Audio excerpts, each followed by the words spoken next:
Hey everybody, welcome to episode 69 of the Askdap show, where we answer your Volkswagen Audi questions. Today we're here at Apex with Charles, a mechanic, at the CRP booth. Let's get into the questions.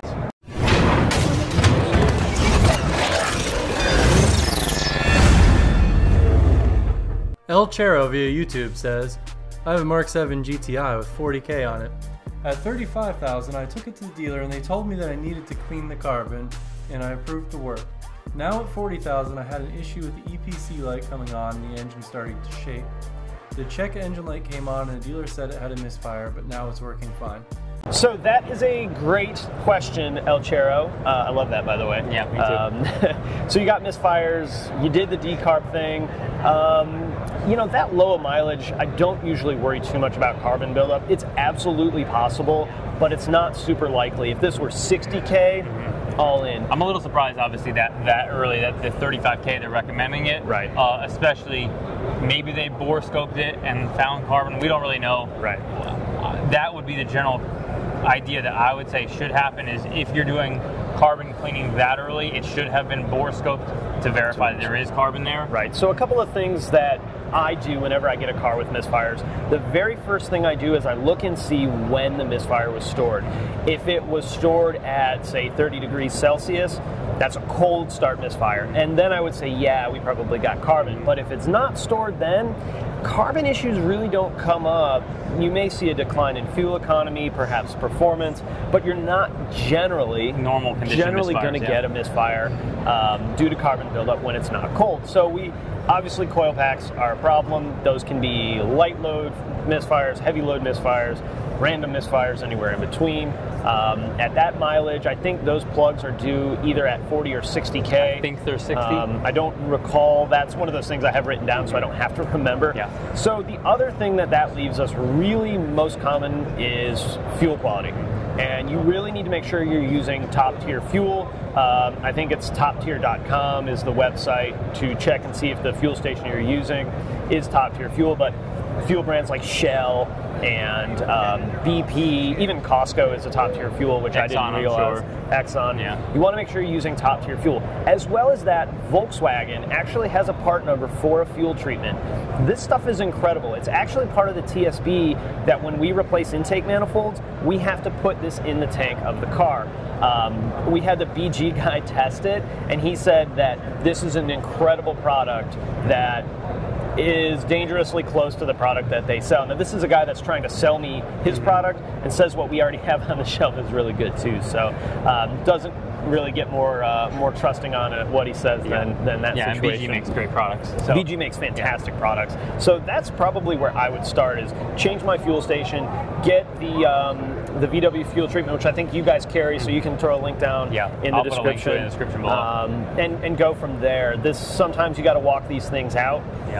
The other, what year did he say this was? MK7. MK7. So we haven't really ran into many issues with the MK7 that aren't fault-driven, as well as fault-driven with something other than a misfire. So let's say you had an issue with variable valve lift, you'll get a fault related to that as well, not straight just a misfire. Right. The one thing I will say is there have been, and you probably don't know this, there have been revisions of that MK7 ignition coil, so which is kind of been plagued for VW since the beginning of time. Since they stopped bolting them to the valve cover, they've been since the bolt-in 180 ones, they've been revising coils on a very regular basis. So there is an updated revision. I don't have any details about specifically what goes into that update, or how they're better, or if they even are better, or if they're just a different manufacturer. Right. But that is probably one thing. MK7s are kind of plagued with this weird stumble misfire. I had it on mine. A lot of people in the community have also expressed that same problem, and I'm sure you don't know this, but a lot of our customers are putting RS7, Audi RS7 spark plugs in MK7s. Okay. I don't know why that happened or who came up with this idea, but they are the same plug type. I think they might have a colder heat range, which is why everybody's going towards them. But I'll link them as well. I haven't had any personal experience yet with those plugs to know if they've improved. Right, that's a tough thing to say. Misfires. If you do these, it's going to fix it, because without having direct experience, you know, just because it fixed something for one guy doesn't mean it's going to work for you or for anybody else watching. But get the fuel treatment, top tier fuel, and that's probably where I would start. Yeah, absolutely. True Speed via YouTube says, I have a Mark 7 GTI and I want to do something different than most. What would it take to put a flex fuel or straight up E85 setup? Is this worth it on a Mark 7? All right, True Speed, that's an awesome question, because I love when someone's like, I want to do something different. I don't just want to drive it through the local tuner's parts department and put, you know, the handful of go fast parts on it. But that being said, generally that's the best way to get more performance out of your car, because the research has been done, the parts are going to fit, everybody's going to be happy. There's a bunch of other people that have this on their car already. So that's one side of it. But I love the idea of considering doing E85 or something other than that. You know, I'll be honest, I don't really know what fully that would take. I would assume that you would be changing fuel components, maybe, maybe not, but the big thing I would think to me would be ECM tuning, because the ECM's not expecting that. It's expecting, you know, a top tier 93 octane or 91 octane, whatever it is.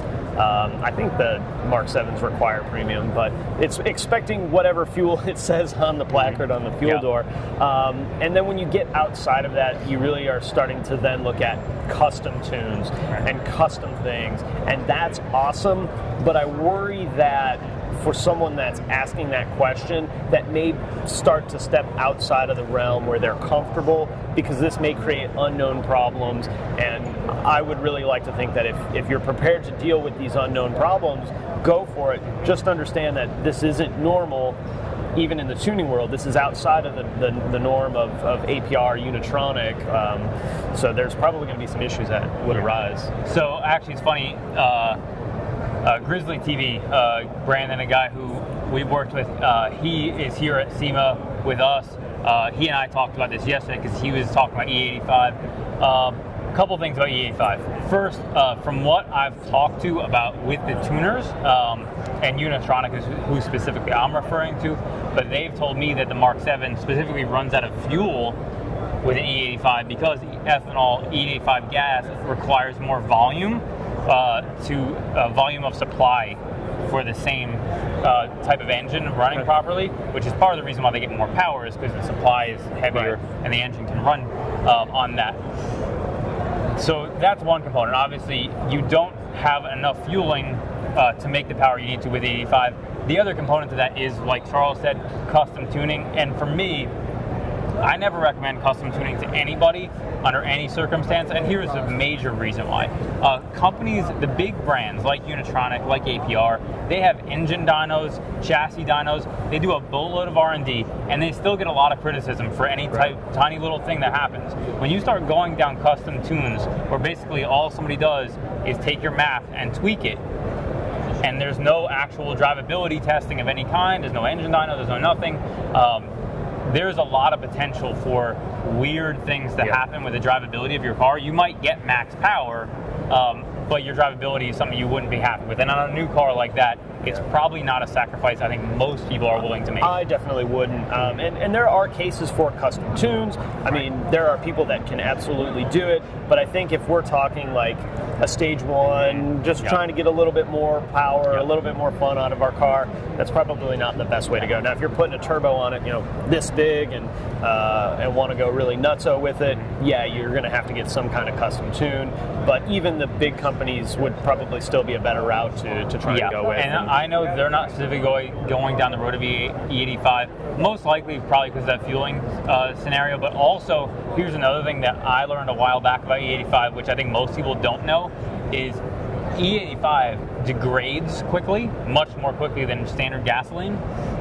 So what happens is, if you have, because E85 is not widely used, if it sits in the tank at the gas station for too long, it will degrade and not be E85. So what when you tune for E85, if you don't have the proper content in the fuel you're using, it actually can cause detonation and problems depending on if the tune has fail-safes set up for that. So what a lot of the, in the communities of like Subaru and Evos and those guys who run E85 tunes, a lot of them have like Cobb stuff. Yeah. And they run, they bring fuel testers with them to gas stations. They test the squirt fuel. a little in a bottle and test it. That's smart. That's really smart advice. And if they don't meet the standard, they flip their car back. Or if they can't find quality E85, they'll flip the car back to accommodate that, which is another thing that most tuners are not going to have the ability to do, is to just flip off an E85 tune back to a standard tune. So I don't think either one of us are saying don't do it, it's a bad idea. Just, I think it's kind of our responsibility to give you some of maybe what the downsides would be if you go down this road, and some things that I don't want to say you're guaranteed to experience, but odds are that you're going to run into a lot of issues that never would be considered. I mean, this custom tune could cause weird transmission issues or weird ABS issues or anything in between. I mean, our ECM's talking to everybody in one way or another, so I'd be real careful about it, but I love the idea, I love the spirit, and I would say if you do this, post it up, let us know. Let everybody know how it went. Let us know. The one thing I'll say is an IS38 is going to net you more power for that car and be way easier to do. So if you want to do it to be different, that's cool if that's your thing. But to the return on investment, no doubt IS38 with the software would be the best bet. Juan via YouTube says, I'm seriously looking at buying a 2016 GTI, and I've searched for some clear info on the long-term reliability of the car, but haven't come up with anything that will help me. I realize that the car's model year hasn't been around all that long, but maybe you can chime in since you have so much experience with your own GTI and other customers' cars. Juan, this is what I just told Paul, I love answering these questions about new cars and long-term reliability. So there's a lot that goes into deciding what long-term reliability means. Does it mean I'm going to have turbocharger problems? Does it mean my transmission's going to blow up? Or does it mean I'm going to be putting axle boots on it every 3 years? Yep. Even though this Mark 7 generation has been out since, 15? Yeah. There's not a ton of them at 100,000 miles. Right. So as far as what's going to happen after 100,000 miles, we frankly don't really know. There were a couple of issues in the early Mark 7s, but I think by 16 that most of that got worked out. I mean, early on, DSG issues, turbo issues, those were kind of the two real big things. The turbo stuff, it was definitely real early Mark 7s. Even my car is one of the early revision turbos. I've been stage 2 for 25,000 miles now, so no, my turbo hasn't blown. I know that was a legitimate issue that happened. Yep. But on a newer one, I wouldn't worry as much about that. Right. And then, I mean, there's going to be little things that pop up, 2 years from now that's going to, I don't want to say plague the car, but be a common thing. Because remember, when it's whatever generation car, most of them have the same parts on it. So an older 16 versus a newer 16, they probably have a lot of the same parts, a lot of the same manufacturers. Some of them may fail, like timing chain tensioners. A big chunk of them may fail. And then there's cars with 200,000 miles on it, original one, no problem. Right. The better question, I think, is to make sure that you get a car that's going to be reliable, which a lot of that falls on the owner. So when you get it, change the oil, even though it's not due, go ahead and change it. 16, you want to make sure the brake fluid's been changed, make sure the tires are good, all the normal maintenance-y stuff. Open up the owner's book and follow the maintenance card in there. Get it checked out by a professional. And this is where, whether it's, actually, you know what, I think in this case, on this new of a car, the dealership's the place to go. Because we at the dealership see way more 2016s with problems than an independent shop, because most of these cars are still under warranty. But you still want to get it checked out, still run a Carfax or a VIN search of some kind, all the normal stuff. But unfortunately, or fortunately, whichever way you want to look at it, there's not enough of a case study on that new of a vehicle to say, this is a common problem, this is a common problem, this is a common problem. That's going to develop over time, but that doesn't just really happen on 2-year-old cars or cars that most are maxed out at this point at 40, 50,000 miles. Now, let me ask you this. What do you think, what's your opinion on a year/mileage range that you feel like is more prevalent? I'm thinking 60-ish K, maybe 3 years, 4 years down the road, 60, 70,000 miles. Most of them are around to get a better picture. Would you agree with that? Yeah, I would say, yeah. You know what it really is it's kind of when the warranty's done. A little bit of Volkswagen warranty history in 08, I believe, they went from 4-year 50 base warranty to 3-year 36, and the warranty numbers dropped because it was that 4th year and that 14,000 miles extra that they saw the majority of parts failures. So that, you're right, that's kind of the range, 50 to 60, where we may have a better understanding of what's going on, what are going to be the really common issues when the cars start to mile up. Yeah. So if this were a year and a half from now, I think we would have a lot better way to explain it. Just, you know, it's not the first version of that generation, so they had a year of improvements over the 15s, but there can always be issues that pop up. So you have not seen any Mark 7 replacement of the same parts more than once? There's no like nagging issues that I'm thinking of. I mean, you can always have fuel pump, fuel filter issues. These timing chains haven't been a problem. You know, I will say one thing that I think Audi is seeing more than we are is chain stretch. Not tensioner failure, but the chain stretch. And that's on old TSI stuff. Yeah, I think they're still seeing it on newer stuff as well. So that may be something you want to consider. But again, we don't have the case study to really capture and give great advice. This is not like these are Mark 4s. And we can go, dude, here's all the things that are going to go wrong with your Mark 4. Or your B5, or even your Mark 5 or B6. So my advice is always, look, if you want that car, and that's the car you want, find one that you love, make sure it's in good shape, make sure you get it checked out, put money away for repairs and maintenance, because that's the advice I'm going to give everybody on any car that they're looking at, whether it's a 16 Volkswagen that may have questionable reliability, or, you know, the cars that never ever have a problem ever, like Hondas and Toyotas. They never break. Just ask all the Honda and Toyota techs out there. My personal opinion is Mark 7s are a great car. Reliability seems solid so far, and we still remains to be seen what long-term reliability looks like. Yeah, so, dude, buy it. If you want it, go for it.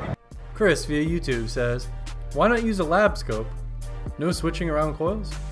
Alright, so this question was asked on a video that I shot a while back about OBDeleven, and it was talking about how to diagnose a misfire, in which I describe where you switch ignition coils from one to the other or spark plugs, and use a scan tool device to determine if the misfire moves in to assist in diagnosing it. So his question was talking about Labscopes. So I'm going to let Charles kind of talk about Labscopes versus scan tools. Right, so we have to think about what we mean by a better way, right? To me, the better way is the way that gets it diagnosed the fastest and move on. And that comes from a technician in the professional world. My whole job is built on doing the best job, doing it right as fast as I possibly can. And frankly, while you might be able to do a more thorough job with a Labscope, that's not going to ever be faster than hooking up the scan tool, because you did that anyway, grabbing pulling the engine cover off, taking the coils, swapping them, firing the car up, and going back into your misfire monitors. That's going to be the absolute fastest way. That's how I would say almost every technician out there is going to start diagnosing misfires. Now, to be fair, if that doesn't get you where you want to go, now it's time to start going, okay, do I need to get the scope out? Do I need to get the compression gauge out? What's my next step? But because that video came from you and was geared more towards a DIYer, I'm going to go out on a limb. They don't even have a Labscope. And say that there's probably about a 0.5% of the population of DIYers that actually have that kind of equipment. Most people don't even have the scan tool to get the codes and monitor the misfires, which if you're, depending on the level of DIY you're doing, that's really something you're going to need to have. But I'm not saying that it's not accurate, that can be a great way to diagnose engine problems, period. But to me, if I got to break the scope out, I got a problem that's deep. It's not a quick swap. Oh, it was that or it wasn't. I also kind of go into the assumption that most dealers are going to be using a Labscope through a scan tool. Right. And the attachment is likely to be lost. Yeah, the probe is broken. Not to that was Chris, right? Yeah, Chris, not to take away from what you were saying, you are correct that Labscopes are incredibly powerful tools, but I'll tell you that by the time you get all that set up, you could have probably diagnosed the misfire, gotten a new coil, put the coil on, cleared the code, test drove the car, parked it, put your story in, and the customer's going to be on their way. Or as a DIYer, you've got your car back together and you're on the couch sipping a beer or something. So your point is valid. I just think it's a little bit out there for what most people are going to do. Yeah, agreed. Thank you for watching episode 69 of the Askdap show. I had to chuckle. Yeah, sorry. yeah. Where we answered your Volkswagen and Audi questions. Hey, and shout out real quick, sorry Paul, to CRP for letting us film in the booth, because filming in the Apex show is kind of a no-no. Yeah. See you later. Thanks, guys.